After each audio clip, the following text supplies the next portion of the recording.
Philippe Martinez, bonjour. Bonjour. Emmanuel Macron s'est exprimé hier soir pour une intervention très attendue, après le 4e samedi de mobilisation des Gilets jaunes. Il a notamment annoncé que le salaire d'un travailleur au SMIC serait augmenté de 100 € sans qu'il en coûte 1 € de plus pour l'employeur. Il a également demandé aux employeurs qui le peuvent d'octroyer une prime de fin d'année défiscalisée. Il a également annoncé l'annulation de la CSG pour les retraités gagnant moins de 2 000 € par mois et la suppression des impôts et charges, je mets des guillemets, pour les heures supplémentaires dès 2019. Alors, pêle-mêle, il a aussi écarté tout rétablissement de l'ISF, mais promis de lutter plus en avant contre l'évasion fiscale et il n'a pas évoqué la transition écologique. Que penses-tu de ces annonces ? Ces annonces, brièvement, c'est la confirmation que c'est le président des riches, parce que quand on lui demande de prendre un peu d'argent aux riches, style le rétablissement de l'impôt sur la fortune, il refuse. La deuxième chose, c'est que il y a le matin même, enfin la veille, le matin même, oui, pardon, sa ministre du Travail a dit on n'augmente pas le SMIC.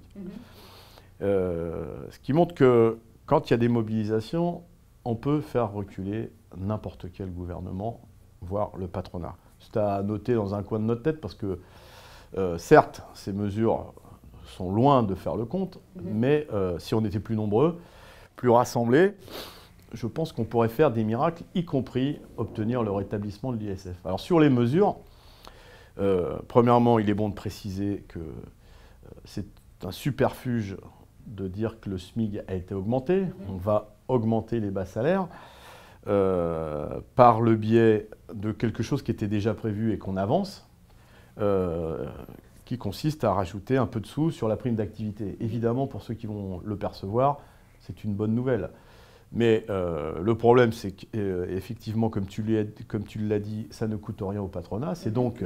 C'est même lui qui le dit d'ailleurs. Hein, comme quoi, des fois, il est honnête. Cette mesure, c'est donc des citoyens qui, par leur impôt, vont donner à d'autres citoyens qui sont plus pauvres qu'eux un petit peu d'argent. Le SMIC, c'est important qu'il soit augmenté. D'ailleurs, nous allons continuer à nous battre pour demander une négociation sur l'augmentation du SMIC parce que c'est le plancher de référence pour tous les salaires en France.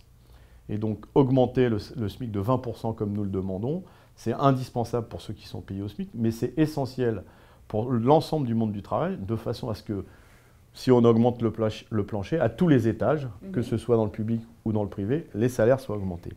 Deuxième mesure qui m'a fait sourire pour un président qui se dit du nouveau monde et neuf, c'est de ressortir une mesure de Sarkozy, qui était président... Donc la défiscalisation des heures sup. Qui était président il y a 10 ans.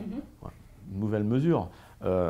Qui consiste à dire qu'on va donner plus de travail à ceux qui ont déjà du travail pour favoriser ceux qui n'en ont pas. C'est stupide, c'est stupide. Il faut au contraire baisser le temps de travail pour ceux qui travaillent, pour dégager du temps pour ceux qui n'ont pas de boulot, et je pense notamment aux plus jeunes. Et puis, la notion de fiscalité ou de désocialisation des salaires, c'est une remise en cause du pouvoir d'achat. Pourquoi ? Parce que les cotisations sociales, c'est fait pour financer la protection sociale, la sécurité sociale, donc les retraites, la santé. Donc là aussi, moins on paye de cotisations, plus on va payer les actes médicaux, les médicaments, moins on percevra à la retraite. Donc là aussi, c'est prendre dans la poche des uns.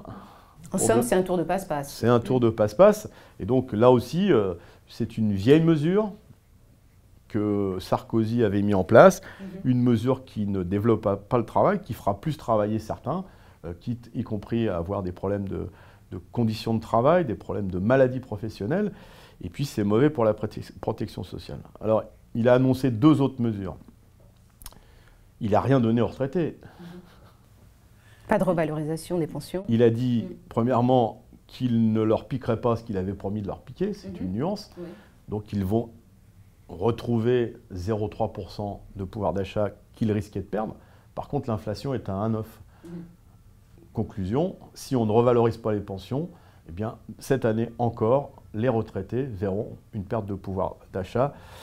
Et ce n'est pas la première fois que ça leur arrive. Donc on est encore sur l'idée que les retraités sont des privilégiés. Puis alors, j'allais dire la cerise sur le gâteau, c'est cette fameuse prime exceptionnelle qui existe déjà dans certaines entreprises.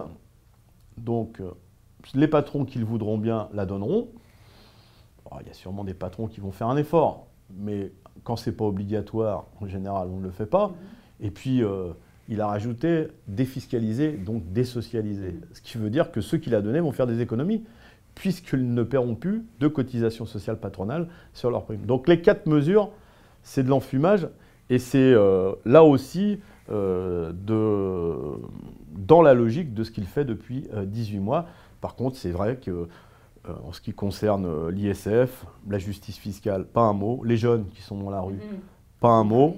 L'environnement, pas un mot. Tout le reste, pas un mot. Alors, la CGT a été reçue hier matin à l'Élysée, à l'instar d'autres organisations syndicales, patronales, des présidents d'assemblée, des élus. Est-ce que c'est un moyen pour l'exécutif, qui est quand même très affaibli, de remettre dans le jeu les corps intermédiaires, à ton avis? C'était important, me semble-t-il, que la CGT y aille. On est caricaturé sur le fait qu'on ferait la politique de la chaise vide. Donc, on a considéré que s'il nous réunissait, c'était pour nous écouter avec d'autres. Le problème, c'est qu'on lui a dit, et je lui ai dit hier matin, qu'il n'y aurait pas de nouveaux coups, il n'y aurait pas une nouvelle fois. Soit on écoute, et on entend et on fait, soit on fait semblant d'écouter, on n'entend rien, et puis c'est plus la peine de se mentir. Donc la conclusion que nous tirons aujourd'hui, c'est qu'il nous a réunis, il nous a écoutés, il écoute beaucoup, la réunion a duré 4h30, mais le discours du soir n'a rien repris des propositions, j'allais dire, d'aucune organisation syndicale d'ailleurs. Donc... C'était un coup pour rien, encore une fois.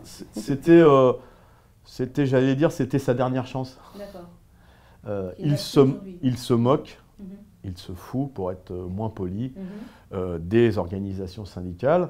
Et donc, comme on n'a pas une tête d'alibi à la CGT, eh c'était son dernier coup et il est passé à côté.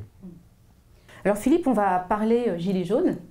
La CGT, donc à l'origine du mouvement, a pu sembler se tenir prudente, ou en tout cas à l'écart de l'éclosion de ce mouvement, alors que dans le même temps, plusieurs organisations de la CGT dans les territoires sont allées à la rencontre de ces mêmes Gilets jaunes.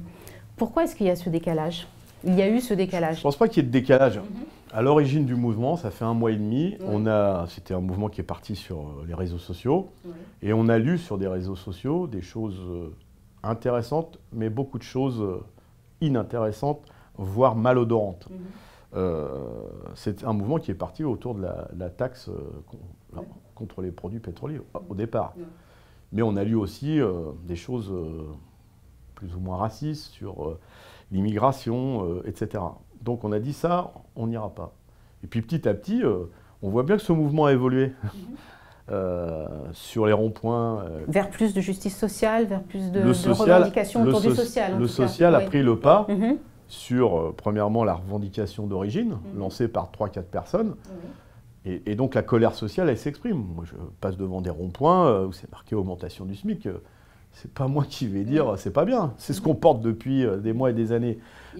Plus de justice fiscale, rétablissement de l'ISF. Donc, en fait, nous avons, au fil des jours, j'allais dire au fil des samedis, au fil des ronds-points, appris à nous connaître. Et dans des départements, j'allais dire même dans rond-point par rond-point, il y a des liens qui sont noués avec ce qu'on appelle les gilets jaunes.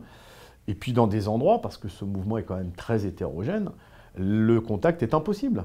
Je ne sais plus dans quel département, j'ai entendu un des meneurs qui disait moi, les rouges, je leur mets un coup de fusil. Qu'est-ce qu'on peut discuter avec ces gens-là?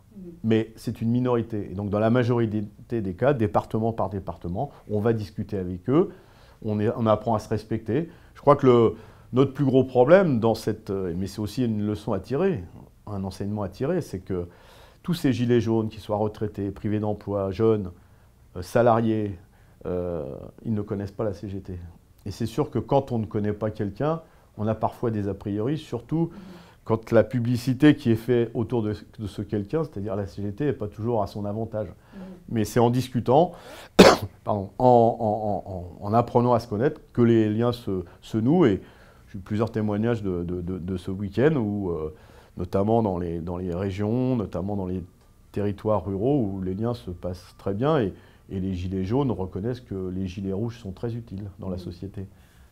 Tu parles de leçons à tirer. Malgré tout, c'est vrai que les gilets jaunes sont nés d'abord sur les réseaux sociaux, à l'écart des organisations syndicales. Qu'est-ce que nous dit l'éclosion de ce mouvement sur l'état des organisations syndicales, et notamment de la CGT, à l'heure actuelle?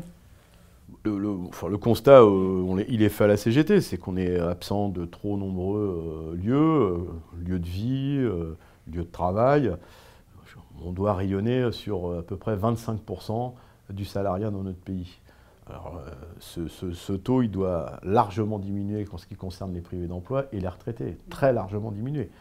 Ça ne fait que m'encourager à dire aux militants de la CGT, aux syndiqués de la CGT, ouvrons-nous vers la société.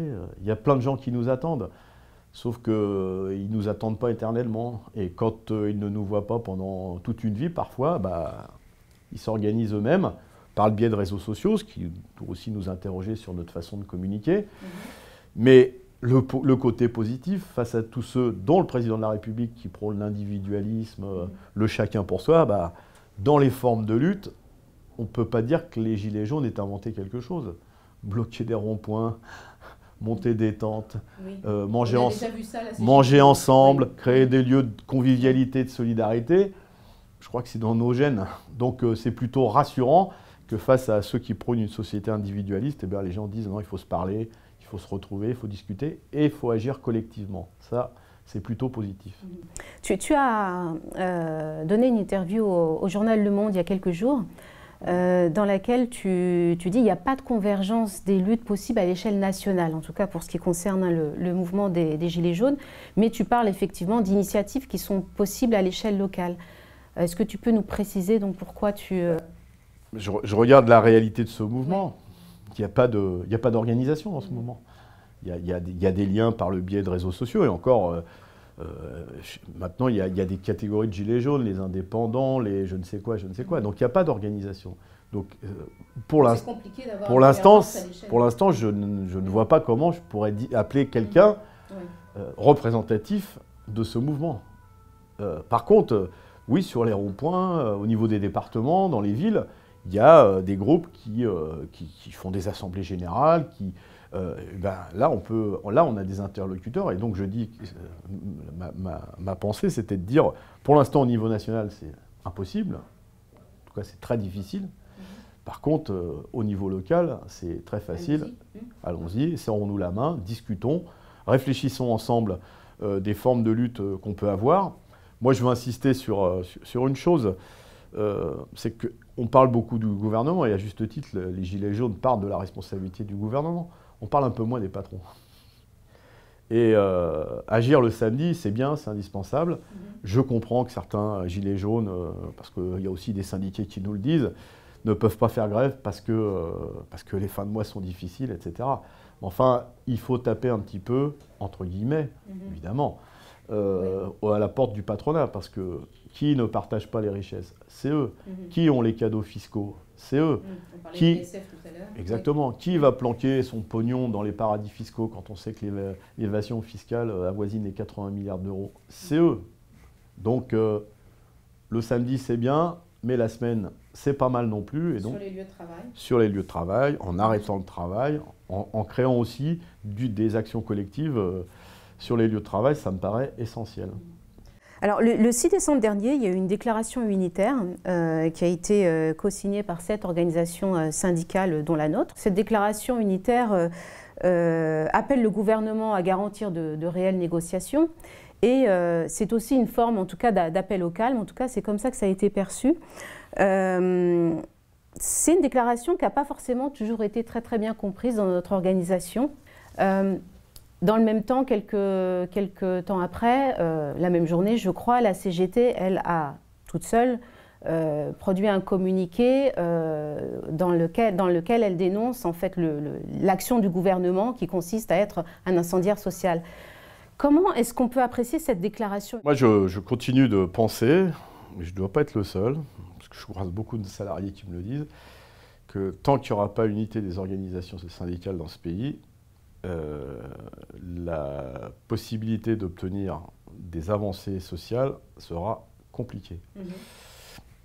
Certainement, à la CGT, tout le monde n'est pas d'accord avec moi, mais c'est à moi qu'on pose la question, et donc je réponds.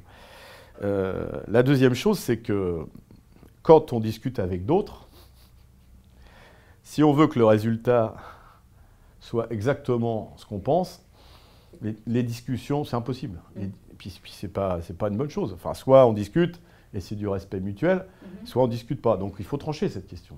Moi, je pense qu'il faut discuter. Je comprends que dans la CGT, je ne sais pas à quel niveau, parce que, voilà, en tout cas, je sais que cette déclaration commune a fait débat, notamment sur le fait de demander des négociations. Ben, moi, je continue, et la CGT continue à revendiquer le fait qu'on demande des négociations et pas des concertations. Par exemple, on demande une négociation sur le SMIC. Et qu'autour des questions des violences, il y ait pu aussi avoir des débats. Voilà. On a fait donc une déclaration commune et on a pratiquement dans la foulée donné la position de la CGT, mais là c'est la position de la CGT qui permet de préciser la pensée de la CGT sur un certain nombre de choses qui n'étaient pas dites dans la déclaration commune. Ça peut générer de la confusion, j'en suis conscient, mais je pense qu'il faut qu'on continue à faire des efforts pour faire l'unité syndicale. La preuve en est, chez les Gilets jaunes, il n'y a pas de division, aucune division. Et pourtant, on en a parlé tout de suite, tout le monde ne vient pas des mêmes horizons syndicaux, ou soit ne viennent d'aucun horizon syndical. Tout le monde n'a pas voté la même chose aux élections, j'en suis sûr, présidentielles ou législatives, et pourtant ils sont capables de se retrouver sur des mots d'ordre communs. Bien, il faut que la CGT soit fer de lance de cette unité, sans illusion. Quand c'est pas possible, c'est pas possible. Par exemple, sur la question de l'action, c'est pas possible. Mais il faut donner des signes avec les limites et avec évidemment la préservation de nos valeurs, des signes qui montrent que face à la gravité de la situation, on est capable de faire abstraction d'un certain nombre de différences dans le monde syndical et puis de répondre aux exigences. Parce que pour l'instant, on n'est pas complètement hors jeu, mais on l'est quand même un peu. Sur la question de l'action, justement, la CGT, alors c'était lors des samedis des Gilets jaunes, mais avait appelé à une action contre le chômage et la précarité. Hein, c'était le 1er décembre dernier. Il y a la perspective d'une journée d'action le 14 décembre prochain. Qu'est-ce que tu attends de ces journées d'action? Le 1er décembre, on a fait des manifestations dans tout le pays. Là où c'était possible, on a fait des choses avec les Gilets jaunes. À Paris, c'était un peu plus compliqué. On a fait une très bonne manifestation. On était très nombreux. Allez, dans les chaînes de télévision qui ont parlé le plus de nous, ça a dû être 5 secondes. D'ailleurs, on a... C'était des brèves, hein. Des très brèves, hein, des très brèves. Hein. Bon.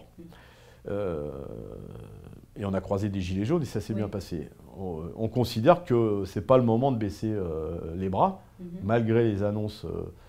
ou en tout cas après les annonces de Macron, c'est au contraire le moment de renforcer l'action et de porter plus haut les revendications.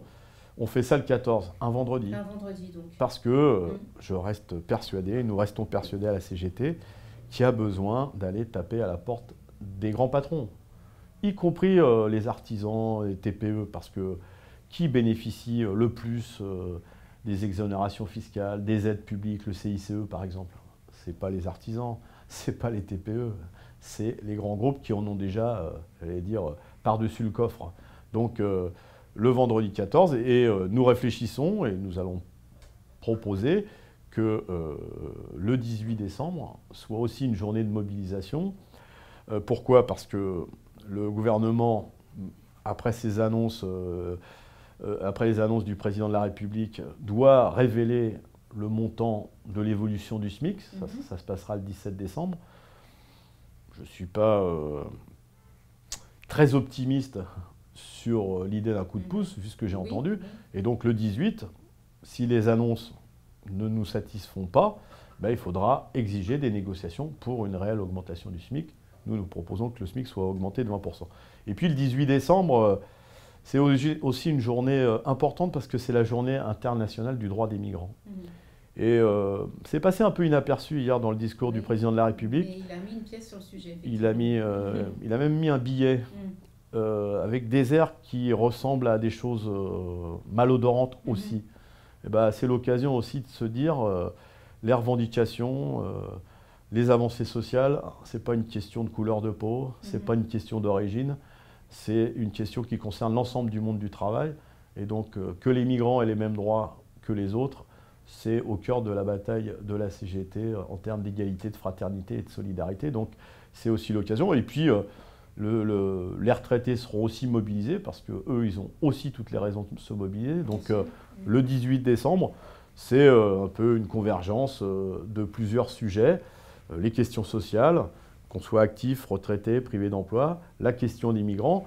Et une nouvelle fois, ce n'est pas une question de couleur de gilet ou de couleur de casquette. Tout le monde sera le bienvenu. Dernière chose, nous sommes aujourd'hui dans une journée d'action phare concernant la mobilisation des lycéens, des étudiants. Qu'est-ce que tu peux nous dire sur ce sujet? Parce que tu as effectivement aussi dans cette même interview dit on ne frappe pas des gamins, c'est scandaleux ce qui se passe en termes de violence policière. Alors, bien entendu à l'encontre de certains gilets jaunes, mais aussi à l'encontre des lycéens et des étudiants qui se mobilisent aujourd'hui.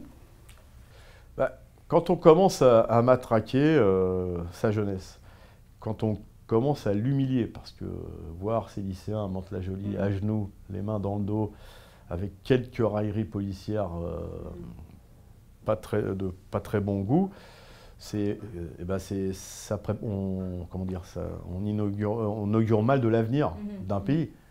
On n'humilie pas sa jeunesse. Et laisser considérer que les lycéens seraient tous des voyous, des casseurs, là aussi, quelle image on donne de sa jeunesse, comment on peut traiter comme ça sa jeunesse. Donc les lycéens, ils doivent être écoutés, pardon. Ils doivent pouvoir s'exprimer. C'est pas parce qu'on est au lycée que... C'est ça l'éveil à la conscience politique, l'éveil à la conscience de la République, c'est de pouvoir se dire ça ne nous plaît pas. Et donc il y a besoin que les lycéens s'expriment, et ils le font très bien. Mais il y a besoin, et c'est ce qu'on leur propose vendredi 14, qu'on exprime des revendications ensemble, parce que les questions de salaire, ça va les intéresser très bientôt. La question de du paiement de leur qualification, ils vont être diplômés, si on les paye au SMIC par exemple, ça les intéresse aussi. Et puis les questions de retraite, même si c'est très loin pour eux, s'ils ne veulent pas travailler, s'ils veulent pas travailler jusqu'à 85 ans, faut... Ce qui les intéresse aujourd'hui, c'est justement le tri selon leur origine sociale, parce que Parcoursup, c'est aussi, en tout cas, ce qu'ils dénoncent, c'est en substance aussi ça. C'est tout ça, quoi. C'est une notion de solidarité. Ce qui se passe dans les facs, par exemple, contre l'augmentation des frais d'inscription pour les étudiants d'origine étrangère, ça, c'est de la solidarité. Ça devrait être mis en avant dans le pays des droits de l'homme, dans une république comme la France. On leur tape dessus, on les dénigre, on les raille. C'est de la part de ministre ou du président de la République, c'est vraiment petit, comme on dit. Merci Philippe. Merci.